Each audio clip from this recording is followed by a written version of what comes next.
Hi guys, welcome to my second video. Thank you for so much support for my first video, and thank you to those people who subscribed. It was very exciting for me to see that. I was very happy. Yeah, so let's go on with today's video. So in today's video, I want to sort of talk about food and mental health, because in my opinion, sometimes the two go hand in hand. Not sometimes, actually, well, most of the time they go hand in hand. Um, I'll tell you a little bit about my childhood. Um, my parents moved to New Zealand when I was 1 years old. So just after I turned one in October, and then the 31st of December is when we came here. No, sorry, I lie. It was the 1st of January, I think. Yeah, the first day of the new year, we landed in Auckland. Um, and if you look at a lifestyle of someone in Fiji to a lifestyle of someone in New Zealand, they're drastically different. Um, in Fiji, a lot of people grow their own vegetables at home and they have animals at home and they're tending to the animals, caring to the animals, growing their own food. And then to leave that and come to an environment where everything comes in a packet and is really readily available to you, that changes things up a bit. Um, yeah, so we came to New Zealand. I started growing up. I went to um, preschool, and I saw what all my preschool kids were eating there, and they weren't eating the same food as me. I remember for morning tea, we would have to bring our own food, and then they would give us lunch, and they gave us healthy meals. I remember one meal used to be rice noodles and scrambled eggs with vegetables, and they used to give us they used to make really healthy sandwiches and give that to us. But for morning tea, we got to bring our own food. And being a Fijian Indian, my mum would pack me traditional food that I would eat at home. But then I saw all the other kids had chicken nuggets and chips and sausage rolls and all that sort of stuff. Um, so I came home and I'm like, oh, these kids have some new things in their lunchbox and I want to try them too. And every Saturday we used to go out grocery shopping as a family. So mum, dad, and I used to go out. Um, and we used to go to Big Fresh. It was called Big Fresh then. It's Countdown now, but yeah, we used to go to Big Fresh. Um, and Mum was like, "What is this new stuff that you're talking about? Let's go check it out." So we went and looked at it. She got it for me, and then I was hooked. I was literally hooked on the taste, and that's where my fussiness came. And I stopped eating Indian food, and I solely wanted that. Um, but my dad was very much against fizzy drinks and candy and lollies and stuff like that. So those sweets were still a treat, but chicken nuggets and chips became a staple in our freezer. Um, and as this journey's been going on, I've been slowly reflecting back on how I've got this big. And I was sitting down one day and I was talking to my parents, and I was like, "Oh, I've always been a big child, and I was I was chubby as a child, big as a teenager, and now I'm fat. I'm a fat adult." And I know a lot of people don't like the word fat, but it's basically just a word to describe one of my physical attributes. It doesn't define who I am, so I'm okay with that word. Um, Sorry if you don't like it, um, but that's how I describe myself. Um, yeah, and then I was actually really shocked because my parents were like, "No, hold on a minute, you weren't always big." And I was like, "What do you mean?" And they were like, "You were fine until you got to university, until you left high school and you had your own money to buy more food." And I was like, "What?" Because my whole life I was told that I was big or chubby or fat, or that I was eating too much, and that I was greedy and I was bigger than the other kids and I had to slow down because I was eating too fast or eating too much or whatever. Um, And to be fair, it wasn't both of my parents, it was just one of them saying that. So I constantly heard that my whole life. And I guess it was their way of sort of encouraging me and telling me hey, slow down, and oh, you don't need to eat that much. If you're full, you're full. Um but because I heard it so often, it made me go in the other direction. Um And I was like, it sort of just made me start thinking, especially in high school, it just made me start thinking, oh, if I'm big and they're gonna call me big and there's like nothing I can seem to do about it, then I'm just gonna be big and own it. As long as I have no health concerns, and in high school, as long as boys are interested in me, I don't really care how big I am, as long as I'm healthy. In the sense of I don't have like diabetes or high blood pressure or anything like that. And then I just sort of became okay with being a big person. And I don't think that's wrong because you can be a big person and still be healthy and stuff. Like I think there's a lady on YouTube and she does like yoga and she's like a plus size lady. Um but you know, she's obviously still quite physically fit and all that. Um but yeah, and when you're a child and you're younger, you don't really realize how much of your life revolves around food. So, you know, obviously there's family dinners that you have. Sit down at the table every night with your family and eat. Birthday parties. There's party food. You have special food for that. Um, if you have guests over, they get special food when they come over. Um, Treats. Sometimes your parents will like give you a little treat, and most of the time it's food because it's cheap and easy. I also remember another part of my childhood, like so clearly. I used to get bullied in school quite a bit. And I remember one morning I didn't want to go to school, and I'm like, oh, I'm sick, I can't go to school. And one of my parents came up to me and they were like, if you go to school today, I will buy you Burger King after school. In a way to convince me to get out of bed and go to school, but then I was still like, nah, I just want to stay at home. And then they were like, oh, okay, she must be really sick then. I wasn't, but I knew if I took that offer of Burger King, then I'd have to go to school. Um, yeah, and then as I got older, sorry if I'm jumping around a bit. I'm just trying to. I've got notes down here, but I'm just trying to remember parts of my life to talk about. Um, as I got older, in about my second year of uni, I moved out of the house to get closer to uni and stuff like that. So I was living in the CBD in this damp, sad, depressing place. Um, I literally shared my apartment, if you can call it that, with two other people, and so there was three rooms. You walked in, there was a sink and a fridge, then there was three rooms, and then we had a communal kitchen on the second floor. Like we didn't even have a kitchen in our room. Um, and your bedroom became your living room, your study room, everything, your bedroom, everything. If you like, we couldn't have people over that often because they'd have to just hang out in your bedroom. There was nowhere for like you to entertain people. Yeah, so that was depressing, and because I was away from my family and I'm really with them, um, I got really depressed. I went into depression, and it was easier for me to just sleep the whole day than make a meal because making a meal required effort and thinking, and I didn't want to do both of those things. Um, I was also in a really toxic relationship at the time, so that just added to it. Um, yeah.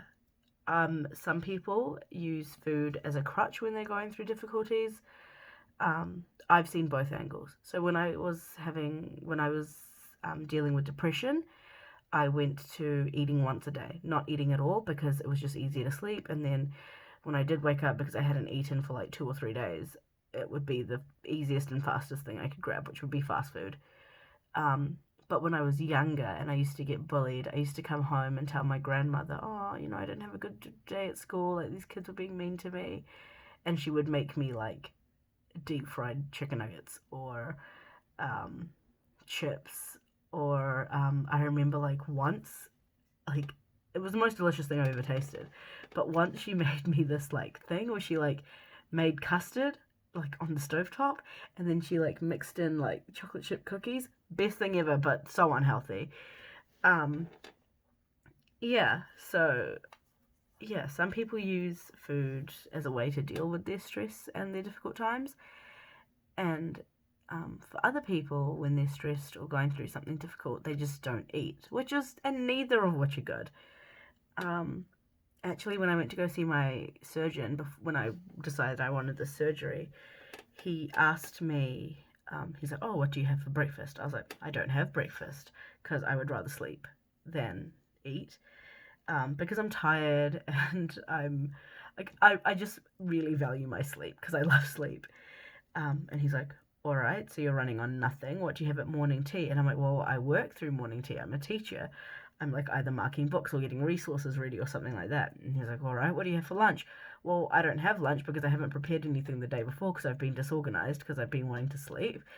And I'm like, oh, I'll just do it in the morning. But then I don't get up early enough in the morning, so I don't pack anything. And then most of the time I'm working through morning tea. I mean, sorry, lunch. I'm working through lunch, so I don't have time to eat. And he's like, okay, what do you have for afternoon tea? And I'm like, well, I don't really have afternoon tea because when I come home, the last thing I want to do is like stand in the kitchen and make a cup of tea. I just want to like sit down and veg out. And then he's like, then what meal do you eat? I'm like, I only eat dinner. And it's a big meal because I haven't eaten the whole day. And he's like, well, that's where your problem lies. And I've always had that problem of not eating. It seems like if I've got something to do, food is the last thing because I am a slow eater as well. So it takes me time to eat. So if I'm busy and I've got errands to run, my habit before in the past was not to eat. Um, and then I'd have like a massive binge because I would be way too hungry, because I hadn't eaten all day. Um, Also, in regards to mental health, I think because this is what it felt like for me. When I was going through depression, I felt like my life was out of control. I felt like I had no control over anything and everything was going bad. The only thing I had some control over or had a choice over was food and what I ate. But looking back on it now, I'm like, that was stupid because I didn't have control over it. I had no control over my eating. I was eating at like, God knows, whatever times. I was eating the wrong food. Like, I remember once I like got so bored of going to like takeaways, I like just went to Countdown and I grabbed a bag of nuggets, even though like I literally could have just got that from McDonald's, and I cooked up the whole bag and ate the whole bag. It was horrible. I remember it so distinctly. Um, and in saying that, the food you put into your body, I feel really um, affects your mental health and your general well-being. I think, like you always hear people saying, oh, I ate this and I felt so bad afterwards, or i I had a binge and then I felt so crappy afterwards. And I think that's right because you'll eat like a whole bag of chips and it doesn't really make you feel good afterwards, does it? It makes you feel like so like heavy and bloated, and like you just sort of feel a little bit disgusted with yourself. um it never makes you feel great. That's the thing. If you if you eat those foods, it never makes you feel great. It feels great at the moment, like you love the taste and it's addictive and everything. But afterwards, you're like, oh, I shouldn't have done that. Like, oh, um, but yeah, um, since I've been on this diet and like losing weight and exercising, um, regularly, so I was told to cut out white rice, white bread, refined sugars, and soft drinks. Ever since I've cut those out, like just those four things, and been exercising regularly. So I was told to exercise for 40 minutes a day, um, because it takes your liver 40 minutes to use up its energy stores. I've been feeling great. I even got to a point where I was exercising 2 times a day for 40 minutes. So 40 minutes of cardio in the morning and then 40 minutes of weights in the afternoon. Um, and I feel so great. And I actually crave good food, and just my general health and well-being has been so much better. Like my mental health has been so much better. Like my parents have said to me, like I'm less irritable and I'm like just a lot more nicer and friendlier to be around. Um, and I think it's just because I feel good about myself and I don't have to hide my eating anymore. Um, I knew what I was eating was bad, and I knew the amount I was eating was not the greatest. So I would do a lot of secret eating. I would hide my eating and my food from my parents and my friends and everyone like that for a really long time. And I think because now I can sit at the table and talk to my parents and eat with them instead of eating at a different time, because normally I would eat at a different time to my parents, that has really um, made a positive change towards my mental health. Because one, I'm closer with my family now. Like, we were already close to begin with, but now we're closer. Like, I feel like we understand each other a lot more. And two, I don't have that pressure of having to hide a secret, which I think is great. So if you're just starting this journey of healthy eating and you're like, oh, I have cravings for this and I have cravings for that, trust me, I had cravings. There's a countdown literally 2 minutes away from me. Not a countdown, sorry, a pack and save. And they sell fried chicken and chips. It is very easy, even during lockdown, it was very easy for me to go down to Pack and Save and go get um, fried chicken and chips or a box of donuts or whatever. And I didn't. Like, it was so hard for me because I was like, I really want it, but I have enough drive and I have enough care for myself and love for myself to not do that for me. Like, I feel like I'm going through this surgery and it's such a big deal for me. It's going to literally change my life. I might as well give it my best efforts. You know, I don't want to get to surgery and they're like, oh, nah, you've like damaged your liver. Like, you've got your liver's way too big and we can't operate on you. I think, yeah, it's really instilled some healthy habits in me, which is great. And also, I just feel so good now. Um, Trust me, like you might be feeling crappy at the moment. You're like, oh, like one box of donuts or one donut won't hurt. It won't, maybe in the short term, but if you keep having that mentality, you're gonna keep getting those donuts, and it's gonna hurt in the long run.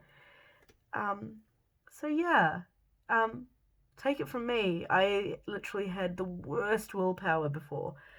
And I've got a pretty strong willpower. And if I can do it, I think anyone can do it. So stay strong and keep going at it, and you'll be fine because I believe in you. And you should believe in yourself too.